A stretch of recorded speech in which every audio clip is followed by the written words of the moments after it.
Hello students, welcome to today's class. तो हम शुरू कर रहे हैं हमारे चैप्टर नंबर 2 से। चैप्टर नंबर 1 जो है हमारा कंप्लीट हो गया था, उसके अंदर हमने सारा डिस्कस किया था कि सर हमें अकाउंटिंग की ज़रूरत क्यों पड़ती है, क्या क्या रोल्स हैं अकाउंटिंग के, क्या क्या फंक्शंस हैं अकाउंटिंग के। धीरे धीरे जब हम अपने चैप्टर्स के अंदर आगे बढ़ते जाएंगे तो आपको ये फंक्शंस जो हैं, जो ये आपके रोल हैं अकाउंटिंग के, और जो जो टर्म्स आई थी अकाउंटिंग की, वो आपको थोड़ी और ज़्यादा क्लियर होती जाएंगी।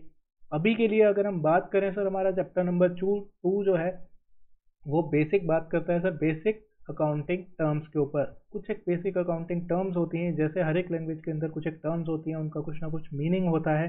वैसे ही अकाउंटिंग के अंदर कुछ एक बेसिक टर्म्स हैं जो हम रेगुलर बेसिस के ऊपर बार बार जो है हम यूज़ कर रहे थे। सर एसेट क्या होता है, कैपिटल क्या होता है, तो मैं आपको ये सब समझा के चलूँगा। एक छोटे से डायग्राम के थ्रू मैं आपको ये सारी की सारी चीज़ें समझाने की, क्लैरिटी की कोशिश करूँगा।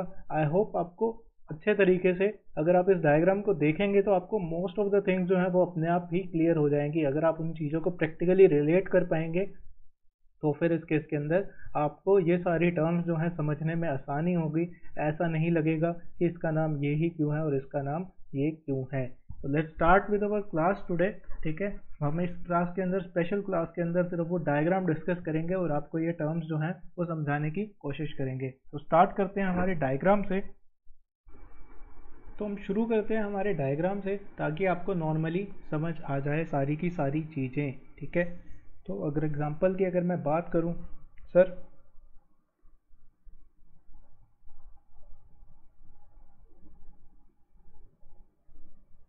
ये है राम। ठीक है सर, ये राम है, इसके पास ये क्या करना चाहता है सर, ये बिजनेस शुरू करना चाहता है अपना। किस चीज़ का सर? कपड़े बनाने का बिजनेस जो है ये शुरू करना चाहता है। अच्छा जी, कपड़े बनाने का बिजनेस अगर आप शुरू करना चाहते हैं तो फिर इसके अंदर आपको क्या क्या चीज़ें चाहिए होंगी, मैं एक बेसिक डायग्राम से आपको बता के चलता हूँ। ठीक है सर, अगर मैं बात करूँ सर, ये फैक्ट्री लगाना चाहता है। किस चीज़ की फैक्ट्री लगाना चाहता है? कपड़ों की फैक्ट्री लगाना चाहता है। सर ये है आपकी फैक्ट्री,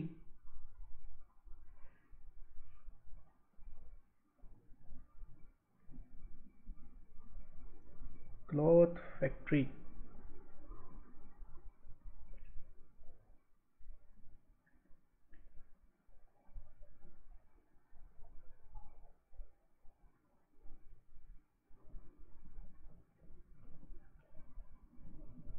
ठीक है, क्लॉथ फैक्ट्री जो है आप लगाना चाहते हैं।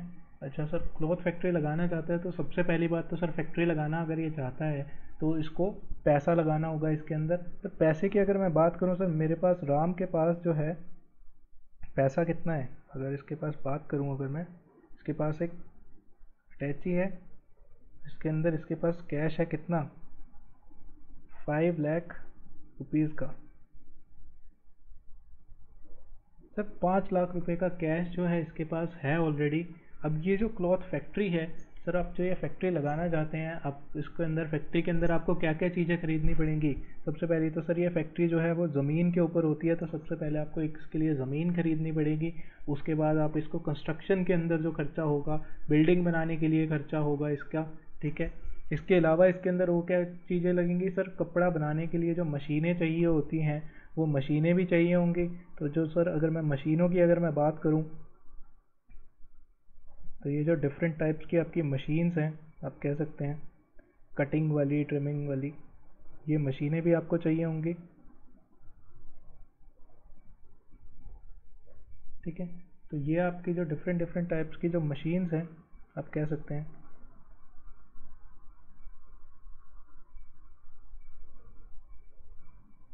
तो ये आपकी क्या हो गई, मशीन। ठीक है, मशीन चाहिए होगी सर इसको लगाने के लिए। ठीक है, और सर ये जो टोटल जो है सब, इन सब चीज़ों का जो खर्चा आएगा वो कितना, आप कह सकते हो टोटल मिलाकर जो है इन सब चीज़ों में आपके 10 लाख रुपीज़ का जो है वो खर्चा जो है वो आएगा। सर 10 लाख रुपए का खर्चा आएगा। मेरे पास कितना कैश है? मेरे पास कितना कैश है सर? मेरे पास कैश है 5 लाख रुपए का। तो 5 लाख रुपए का मेरे पास अगर कैश है, मैं क्या करूँगा सर? अब मेरे पास दूसरा ऑप्शन क्या बचा? अगर मेरे पास पैसा नहीं है तो सर, अगर मेरे पास पैसा नहीं है तो मैं किसके पास जाऊँगा? मैं सबसे पहले जाऊँगा सर बैंक के पास। यहाँ पर है बैंक।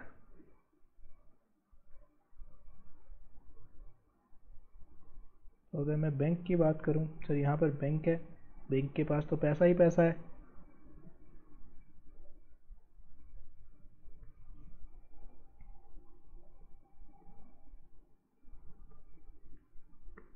सर मैं क्या करूँगा सर, मैं बैंक के पास जाऊँगा सर, बैंक को बोलूँगा कि सर मेरे को थोड़े से पैसे चाहिए ताकि मैं अपनी फैक्ट्री लगा सकूँ। बैंक ने बोला सर हमें कोई बात नहीं, आपके पास 5 लाख रुपए हैं, हम आपको 5 लाख रुपए और देते हैं। तो बैंक ने क्या किया, बैंक ने राम को 5 लाख रुपए का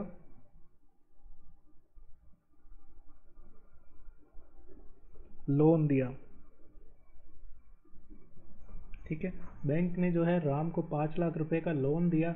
अब इसके पास 5 लाख रुपीज़ का लोन आ गया, तो इसके पास टोटल पैसा जो है कितना हो गया, 10 लाख रुपीज़। अब ये 10 लाख रुपीज़ इसने क्या किया, अपनी ये जो फैक्ट्री लगाने के अंदर पैसा जो है ये लगा दिया। कितना लगाया, 10 लाख रुपए। ये 10 लाख रुपए इसने क्या किया, फैक्ट्री लगाने के अंदर अपना जो है वो पैसा लगा दिया। अब सर ये फैक्ट्री लग गई, अब फैक्ट्री जो हमें लगी, हम जो कपड़ा बनाते हैं सर, हम कपड़ा किस चीज़ से बनाते हैं, हम कपड़ा भी तो कॉटन से बनाते हैं, तो हमें कॉटन भी तो परचेज़ करना पड़ेगा। हाँ सर बिल्कुल करना पड़ेगा। तो ये कॉटन परचेज़ करने वाला यहाँ पर क्या है सर, वो एक अलग मैन्युफैक्चरर है, या फिर आप कह सकते हैं एक अलग दुकान है जो कॉटन बेचता है। ये क्या है, हमारा कॉटन वाला। ठीक है, इसके पास बहुत सारी कॉटन जो है वो रॉ में पड़ी है। तो हम क्या करेंगे सर, हम इसके पास जाएंगे कि भैया भैया हमको कपड़ा बनाना है, तो आप हमको क्या करो, हमें कॉटन दे दो। सर वो कहेगा सर हाँ कॉटन हम आपको दे देते हैं, बट क्या करेंगे सर, अब क्या क्या है, 10 लाख रुपए थे मेरे पास, 10 लाख रुपए तो मैंने क्या किए, मैंने सारे के सारे पैसे जो है वो फैक्ट्री लगाने में लगा दिए। वो कहेगा सर आपके पास पैसा तो है नहीं। उसने बोला, राम ने बोला कि जैसे ही मेरा जो है कॉटन बन जाएगा, कपड़ा बन जाएगा, मैं इसको जो है वो आगे जो है वो सेल कर दूंगा। तो मेरे को सेल करूंगा तो सर मेरे को पैसा आएगा, तो जब मेरे पास पैसा आ जाएगा तो मैं आपको वो पैसा वापस दे दूंगा। तो फॉर एग्जांपल की अगर मैं बात करूं सर, ये क्या है, ये मेरी शोरूम है कपड़ों का।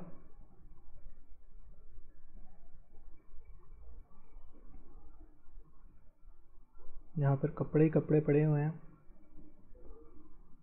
ठीक है, अब क्या होगा सर, यहाँ से जो मेरा माल बनेगा, मैं क्या करूँगा, उस जो गुड्स को मैं अपना सेल कर दूंगा यहाँ से। इसको सेल करूंगा तो ये क्या करेगा, ये मेरे को वापस देगा पैसा।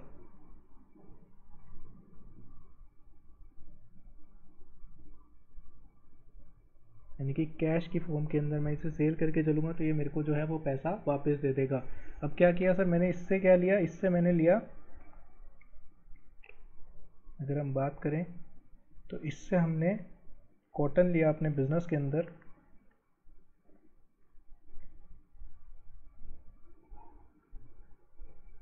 परचेज्ड कॉटन किसके ऊपर, उधार के ऊपर, उधार में लिया, यानी कि कैश में मैंने इसको पे नहीं किया अभी, अभी मैंने इससे उधार में लिया है। तो सर हमने इतनी सारी जो चीज़ें अब तक लिख दी हैं, मैं आपको ये आपको जो कैश दे के चलेगा, हो सकता है कि इसके पास भी पैसा ना हो सर, ये बोले कि जब मेरा आगे मेरा कस्टमर मेरे से पैसा ले जाएगा तब मैं आपको जो है वो पैसा वापस करूँगा। तो हो सकता है कि ये कैश की फॉर्म के अंदर हो, या फिर ये भी उधार में हो सकता है। ठीक है, तो अब अगर मैं बात करूँ सर, मैं आपको टर्म्स की जो मैं बात कर रहा था सर, ये जो अगर मैं बात करूँ सर, मैं राम हूँ, ठीक है, मैं ओनर ऑफ बिजनेस हूँ। मैंने अपने बिजनेस के अंदर फैक्ट्री लगाने के अंदर कितना पैसा लगाया था, टोटल जो है मैंने 10 लाख रुपए अपने बिजनेस के अंदर लगाया। तो ये 10 लाख रुपए क्या कहते हैं सर, इसको अकाउंटिंग टर्म्स में हम कहते हैं, ये हमारा क्या है, कैपिटल। ये हमारा कैपिटल है जो हमने बिजनेस के अंदर लगाया। यानी कि जो पैसा एक ओनर की जेब से लगा, वो मेरे लिए क्या माना जाएगा, वो मेरे लिए माना जाएगा कैपिटल। अब आप इसमें बात करेंगे सर, इसमें 5 लाख रुपए तो हमने बैंक से लोन लिया था। सर 5 लाख रुपए बैंक से लोन किसने लिया था, राम ने लिया था, बिजनेस ने नहीं लिया। बिजनेस के अंदर कितना पैसा लगाया गया, 10 लाख रुपए। तो बिजनेस के अंदर जो पैसा लगाया गया ओनर की आउट जेब से, वो कितना हुआ, टोटल 10 लाख रुपीज़। अब ये जो लोन की अगर मैं बात करूं सर, लोन जो हमने लिया ये हमारे लिए क्या बनेगा। अब इसको अकाउंटिंग टर्म्स में हम इसको क्या कहते हैं सर, अब ये लोन भी तो हमें बिज़नेस को वापस करना पड़ेगा। जब मेरा बिज़नेस चलेगा, जब मेरा सेल बढ़ेगा, तो मैं धीरे धीरे जो है ये लोन को वापस करूँगा। तो फ़िलहाल के लिए इसको जो मेरी जो लोन की मेरी खड़ी हो गई है लाइबिलिटी, तो इसे हम अकाउंटिंग टर्म्स में क्या कहते हैं सर, हम इसे अकाउंटिंग टर्म्स के अंदर कहते हैं लाइबिलिटी। जो हमें पैसा वापस देना है उसे हम क्या कहने वाले हैं, उसको हम कहने वाले हैं लाइबिलिटी। यानी कि जो पैसा मेरा नहीं है, मेरे को आज नहीं तो कल वो वापस करना है, तो फिर इसके इसके अंदर हम उसे क्या कहेंगे, लाइबिलिटी। ठीक है। अब क्या हुआ सर, कॉटन वाले से जो मैंने उधार में लिया था सामान, जो मैंने कॉटन इससे परचेज़ किया था उधार में, तो सर इसको क्या कहते हैं, जो मेरे को गुड्स उधार में देता है, यानी कि जिसको मैंने पैसा जो है देना है, अगर मैं बात करूं तो इसको पैसा देना है, इसको राम ने पैसा देना है, तो इसे हम क्या कहते हैं, ये हमारे लिए क्या होगा सर, ये होगा हमारे लिए क्रेडिटर। क्रेडिटर का मतलब सर, क्रेडिटर का मतलब जिसको हमने पैसा देना है, जिससे हमने उधार में सामान लिया। तो सर बैंक भी हमारा क्रेडिटर होना चाहिए? जी नहीं सर, बैंक से हमने पैसा जो है वो सिर्फ सामान लेने के लिए नहीं लिया था, पैसा हमने बिजनेस के अंदर इन्वेस्ट करने के अंदर लिया था, लोन की फॉर्म के अंदर लिया था। तो लोन भी एक तरीके की लाइबिलिटी है। क्रेडिटर की अगर आप बात करें तो सर क्रेडिटर भी एक तरीके की लाइबिलिटी ही है। लाइबिलिटी बड़ा होता है, क्रेडिटर जो है वो छोटा पार्ट है। तो लाइबिलिटी के अंदर आप बात करें तो लोन और क्रेडिटर ये दोनों लाइबिलिटी के अंदर कवर होके चलेंगे। लाइबिलिटी का सिंपल सा मतलब ये होता है कि सर जो पैसा मैंने बाहर वाले बंदे को वापस दे देना है, वो पैसा मेरा नहीं है, ना कभी मेरा होगा। ठीक है। इसके अलावा सर अगर मैं बात करूं सर, इसके अलावा हमने इसको क्या किया था, सेल किया था। तो ये नॉर्मल जो सेल परचेज़ की टर्म्स हैं, आई होप आपको ये तो क्लियर ही होंगी। सर मैंने जो इससे सामान खरीदा तो मैंने इसको बोला था परचेज़। अब मैंने इसको जो माल आगे बेचा शोरूम में, तो मैंने इसको क्या बोला, सेल। ठीक है। इसके अलावा अगर मैं बात करूं सर, अब मैंने इसको जो पैसा देना था तो मैंने इसको बोला, क्या बोला, क्रेडिटर। अब मैंने इससे क्या करना है, शोरूम वाले ने, हो सकता है कि इसने मेरे को भी कुछ उधार देना हो वापस, सारा का सारा पैसा इसने मेरे को कैश में नहीं दिया सेल का, कुछ एक पैसा इसने बोला कि मैं आपको विद इन 1 मंथ जो है वो पे कर दूंगा। तो मेरे को इससे क्या करना है, मेरे को अल्टीमेटली इससे पैसा वापस लेना है। तो इससे हमें क्या करना है, इससे हमें पैसा लेना है। तो पैसा लेना है हमें जिस आदमी से, उसे हम क्या बोलते हैं, डेटर। डेट डेट से पता लगता है कि सर कुछ ना कुछ पैसा जो है वो उधार है, उधार में जो है हमें पैसा इससे वापस लेना है। क्रेडिटर यानी कि जिसको हमें पैसा वापस देना है। सर इसके अलावा एक और अकाउंटिंग टर्म जो मैं आपको इसके अंदर बताना चाहूँगा, सर हमने ये जो मशीन परचेज़ करी थी, तो ये मशीन जो हमने परचेज़ करी थी, ये हमारी मशीन क्या होती है, एसेट। हमारी ये जो मशीन की अगर मैं बात करूँ, मशीन है, चाहे ये बिल्डिंग है या फिर ये लैंड है, तो ये सब चीज़ें हमारी क्या होती हैं, ये सब चीज़ें हमारी होती हैं एसेट।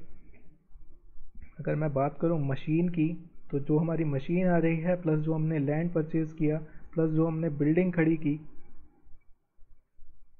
तो ये तीनों चीज़ें जो हैं, जो हमारी यहाँ पर होती हैं, इसे हम क्या कहते हैं, इसे हम कहते हैं हमारी एसेट।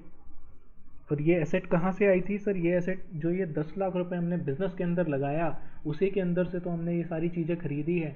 तो इसलिए अब आप इस चीज़ों को ज़्यादा बेहतर तरीके से समझ पा रहे होंगे। आई होप अब तक जो इतना मैंने समझाया वो आपको क्लियर होगा। सर मेरे पास राम था, राम ओनर था बिज़नेस का, उसके पास 5 लाख रुपए थे, उसको एडिशनल पैसे की ज़रूरत पड़ी, तो उसने बैंक से 5 लाख रुपए और लिए। वो 10 लाख रुपए लेकर उसने टोटल फैक्ट्री में क्या लगाया, पैसा लगाया। उस पे के लिए पहले उसने ज़मीन खरीदी, ज़मीन के अलावा उसने सारी ये बिल्डिंग बनाई, और बिल्डिंग बनाने के बाद उसने मशीनरी लगाई। अब यहाँ पे इसने मैन्युफैक्चरिंग जो है वो शुरू कर दी। अब मैन्युफैक्चरिंग में सर जो मेरे पास यहाँ पर टी शर्ट्स बन के आ रही हैं, या आप कह सकते हैं शर्ट्स बन के आ रही हैं, उनके ये सारे जो हैं वो आप कह सकते हो कि ये जो मेरा फाइनल प्रोडक्ट है वो बन के आया। अब इसमें से क्या हुआ सर, कुछ एक फाइनल प्रोडक्ट जो है मेरा, ये तो मैंने सर सेल कर दिया। सेल किसको कर दिया, यहाँ पे आपने इसको सेल कर दिया था, किसको, शोरूम को। अब कुछ एक हो सकता है कि कुछ एक पार्ट इसका जो है वो बिका नहीं। अब ये जो पार्ट जो है इसका, जो कि बिका नहीं, इसको हम क्या कहते हैं सर, इसको हम कहते हैं अकाउंटिंग टर्म्स के अंदर स्टॉक। या फिर आप कह सकते हैं इन्वेंट्री। यानी कि मेरा वो सामान जो कि मैंने मैन्युफैक्चर तो कर लिया लेकिन मेरा वो बिका नहीं, तो उसे हम क्या कहते हैं, जो मेरा सामान अभी भी मेरी शॉप के अंदर पड़ा है या मेरे फैक्ट्री के अंदर पड़ा है, जो मेरा अभी तक बिका नहीं है, उसे हम कहते हैं स्टॉक या इन्वेंट्री। ठीक है, तो आई होप आपको ये सारी ट्रांजेक्शन्स क्लियर होंगी अब तक की। मैं एक बार आपको दोबारा से पूरा का पूरा प्रोसेस बता देता हूँ। अब तक का जो हमने डायग्राम में डिस्कस किया है उस पूरे के पूरे प्रोसेस को फिर से एक बार बता देता हूँ आपको। सर अगर मैं बात करूँ तो राम के पास 5 लाख रुपए थे, इसको फैक्ट्री लगाने के लिए टोटल 10 लाख रुपए चाहिए थे।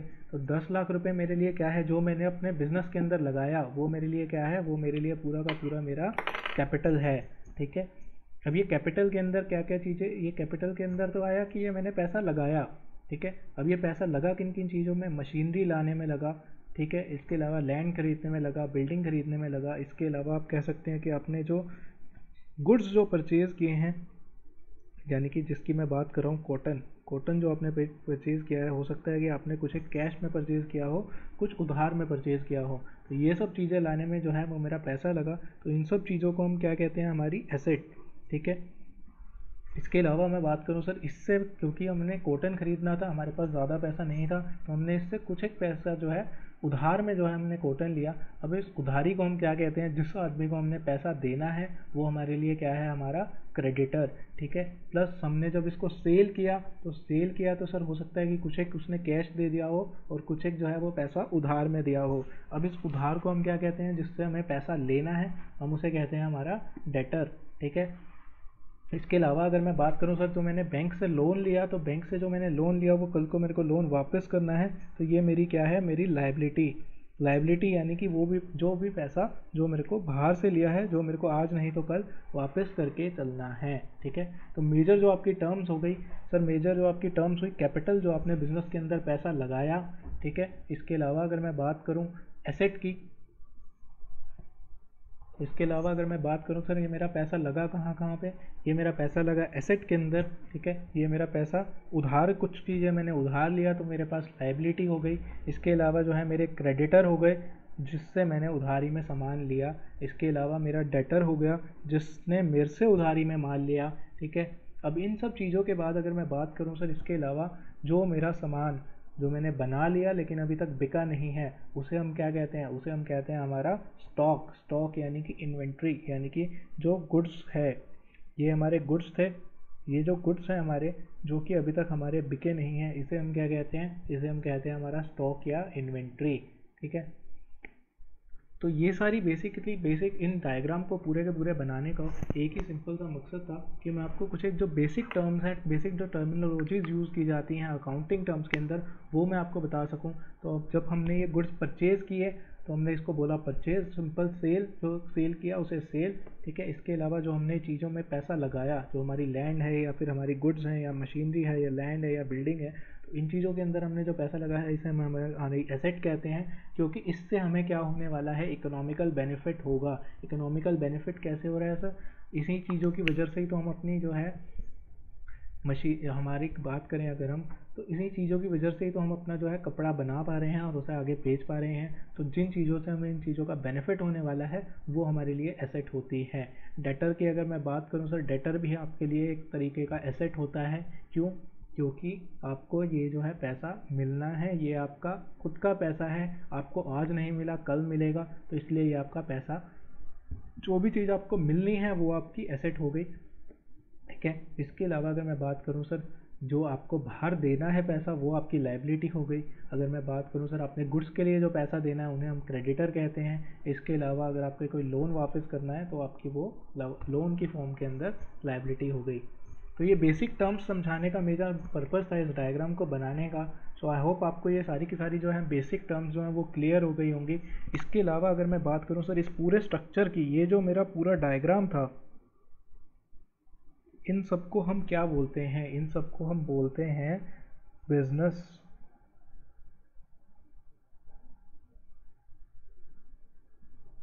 इन सबको हम क्या बोलते हैं, बिजनेस ट्रांजैक्शंस।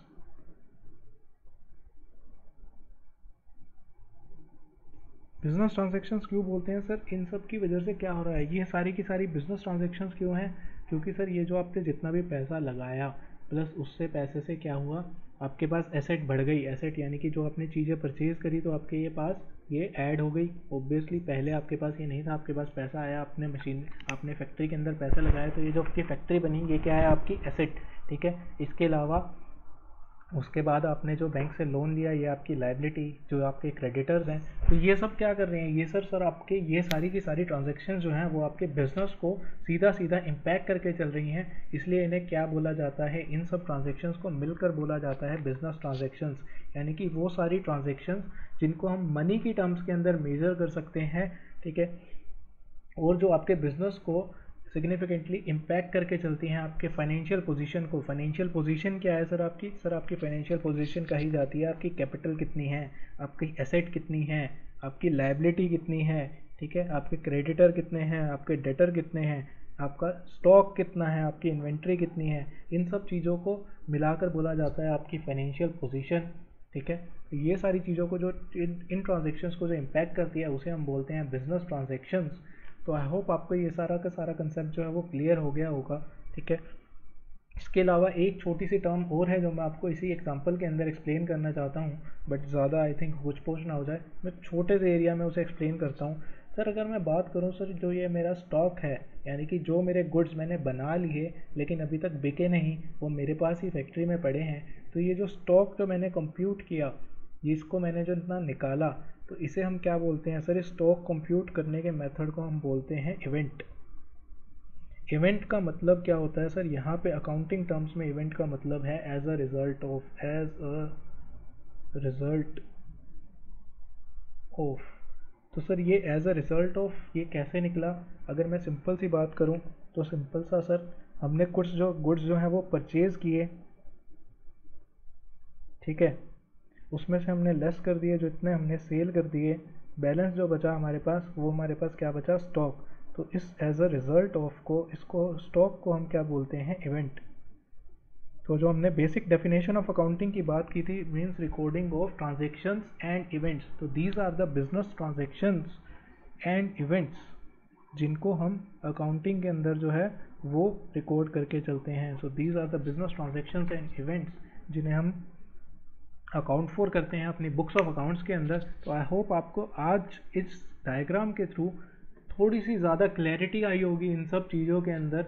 ठीक है, बेसिक जो डेफिनेशंस मैं आपको समझाना चाहता हूँ, आगे बुक से भी हम इसको गो थ्रू करेंगे, अभी बुक से रीड करेंगे, बट जो मैं आपको एक बेसिक पिक्चर देना चाहता हूँ, बेसिक जो आइडिया देना चाहता हूँ, आई होप आपको ये आइडिया बिल्कुल क्लियर हो गया होगा। तो इतना आइडिया क्लियर होने के बाद आपको एक बेसिक पिक्चर क्लियर हो गई होगी अकाउंटिंग टर्म्स की। इसके अलावा हमारी जो जो टर्म्स आएंगी हम उसे दोबारा से, जैसे जैसे वो बुक में आएंगी, मैं आपको एक एक टर्म को एक्सप्लेन करके चलूँगा दोबारा से। बट एक मेरे को ये बेसिक आइडिया देना था आपको कि सर एक पहले तो आपको एक बिज़नेस के थ्रू समझाऊं कि किस तरीके से अकाउंटिंग की जाती है, किस किस टर्म्स को क्या क्या अकाउंटिंग टर्म्स में इन सारी ट्रांजेक्शन्स को क्या बोला जाता है। नॉर्मली अगर आप देखेंगे तो इसमें मैंने कुछ भी नहीं किया, मैंने पैसा लिया बैंक से, कुछ पैसा मेरे पास था, दोनों को क्लब किया, मैंने अपनी फैक्ट्री के लगाने के लिए उस पैसे को यूटिलाइज़ किया, उसके बाद फैक्ट्री में से सामान बनाया और उसे आगे बेचा। ठीक है, अब इस सारी ट्रांजेक्शन्स के बीच के अंदर, ठीक है, बहुत सारी अकाउंटिंग टर्म्स जो थी वो हमने डिस्कस करी। हमने बोला जो हमने बिज़नेस के अंदर पैसा लगाया वो हमारा कैपिटल है। इसके अलावा जो हमने उसमें से परचेज़ किया, लैंड, बिल्डिंग, मशीनरी, वो हमारी एसेट है। इसके अलावा जो हमने बैंक से पैसा लिया वो हमारी लायबिलिटी है। उधार में जो हमने गुड्स लिए वो हमारे क्रेडिटर्स हैं। गुड्स जो हमने उधार में बेचे वो हमारे डेटर्स हैं। ठीक है, इसके अलावा आपका कैश आपकी एसेट होता है नॉर्मली। ठीक है, इन सारी ट्रांजेक्शन्स को मिलकर क्या बोला जाता है? Business transactions. अब हो सकता है कि जो मैंने सारे गुड्स बनाए वो सारे के सारे ना बिके हों, कुछ एक गुड्स जो है अनसोल्ड भी रह गए हों, तो जो मेरे पास माल पड़ा है जो मेरा बिका नहीं, उसे हम कहते हैं हमारी स्टॉक या इन्वेंट्री। और जो इसको निकाला हमने, इस मेथड को हम क्या कहते हैं? इसको हम कहते हैं इवेंट। इवेंट यानी कि नेट जो रिजल्ट होता है किसी चीज़ का, उसे हम बिजनेस टर्म्स के अंदर, अकाउंटिंग टर्म्स के अंदर इवेंट कहते हैं। तो जो हमारा गुड्स बिका नहीं, हमने कैसे निकाला होगा सर? हमने परचेज में से सेल लेस कर दी होगी, उसके बाद हमारा जो है बैलेंस जो है वो स्टॉक का निकल के चला होगा, इसलिए हम उसे कहते हैं हमारा इवेंट। ठीक है, ये सारी बेसिक टर्म्स जो हमने डिस्कस की हैं, अब हम इसे बुक से गो थ्रू करेंगे नेक्स्ट क्लास के अंदर। आज की क्लास के अंदर हम इतना ही डिस्कस करेंगे। मेजर जो मेरा पर्पस था वो इसी डायग्राम को समझाने का पर्पस था आज का, ताकि आपको एक ब्रीफ आइडिया लग जाए। आपको जो आगे जो जब बुक से डेफिनेशंस के थ्रू हम इसे पढ़ेंगे तो आपको उसके अंदर इजीली अंडरस्टैंडिंग आ सके। ठीक है, सो आई होप आपको ये सारी की सारी डेफिनेशंस के अंदर जो ये डायग्राम के थ्रू समझाया गया वो आपको क्लियर हो गया होगा। अगर आप रेफरेंस पर्पज़ के लिए इस डायग्राम को अपनी बुक्स में बनाना चाहते हैं तो बना सकते हैं। अगर आपको कोई भी टर्म इसके अंदर समझ नहीं आई या फिर आप जानना चाहते हैं किसी और टर्म के बारे में, तो आप मोस्ट डेफिनेटली मुझे बता सकते हैं, मैं आपको एक्सप्लेन कर दूंगा। बट पहले हम इसको बुक से गो थ्रू कर लेंगे सारी की सारी टर्म्स को। उसके बाद अगर आपको किसी भी टर्म के बारे में कुछ भी पूछना हो कि सर इसे क्या कहा जाता है बिजनेस टर्म्स के अंदर, अकाउंटिंग टर्म्स के अंदर, तो आप उससे पूछ सकते हैं, मैं आपको मोस्ट डेफिनेटली बता दूंगा। ठीक है, तो आज की क्लास के अंदर हम इतना ही डिस्कस करेंगे। बेसिक आइडिया देना था मेरे को आपको चैप्टर का। उसके बाद कल से हम जो है अपना बुक से इस चैप्टर को नॉर्मली डेफिनेशन बाय डेफिनेशन आपको एक एक टर्म समझा के चलेंगे, और होप आपको इस डायग्राम के बाद वो टर्म्स काफ़ी अच्छे से समझ आ जाएंगी। So thank you so much for attending today's class. Bye bye.